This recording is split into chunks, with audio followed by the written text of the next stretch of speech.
ماشاءاللہ حضرت آپ نے حج کی فضیلت پر روشنی ڈالی۔ ظاہر سی بات ہے حج کی بہت ساری فضیلتیں ہیں، مگر اس مختصر پروگرام میں مختصر وقت میں اس کا احاطہ کرنا ظاہر سی بات ہے مشکل ہے۔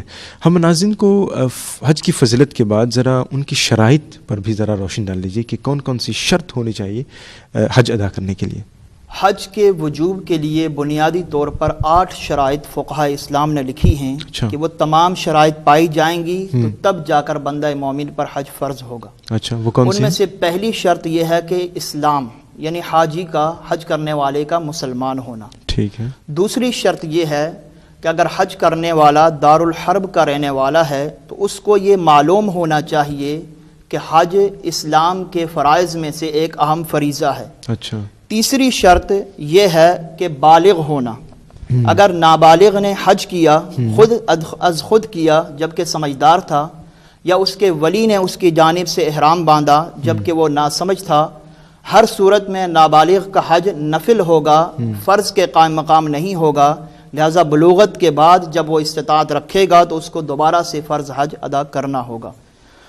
اور چوتھی شرط ہے عاقل ہونا، عقل مند ہونا۔ لہذا اگر کوئی شخص مجنون ہے، پاگل ہے تو اس پر بھی حج ساقط ہو جاتا ہے، فرض نہیں رہتا۔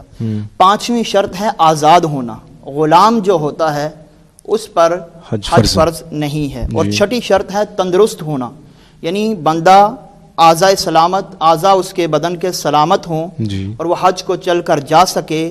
لہذا اگر کوئی شخص اپاہج ہے یا فالج کا مریض ہے یا اتنا زیادہ بوڑھا ہے کہ وہ خود سے سواری پر نہیں بیٹھ سکتا، یا کوئی بلائنڈ ہے، نابینا ہے، تو ان تمام پر حج فرض نہیں ہے۔ اچھا۔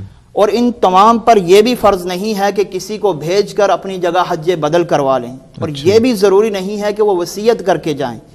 ہاں البتہ فقہائے اسلام لکھتے ہیں کہ یہی تمام لوگ اگر تکلیف برداشت کر کے خود سے حج کر لیتے ہیں تو ان کا حج فرض ادا ہو جائے گا۔ یعنی بعد میں اگر یہ بیمار تندرست ہو گئے، جو نابینا تھا وہ بینا ہو گیا، اس کی آنکھیں لوٹ آئی، تو بعد میں دوبارہ سے اس کو حج کرنے کی ضرورت نہیں ہے۔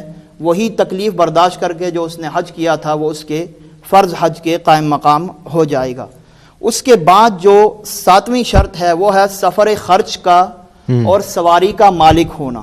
خواہ وہ سواری اس کی اپنی ملکیت میں ہو یا اس کے پاس اتنا مال ہو کہ وہ مال دے کر سواری کا کرایہ دے سکے اور اس پر بیٹھ کر حرم کعبہ تک وہ جا سکے۔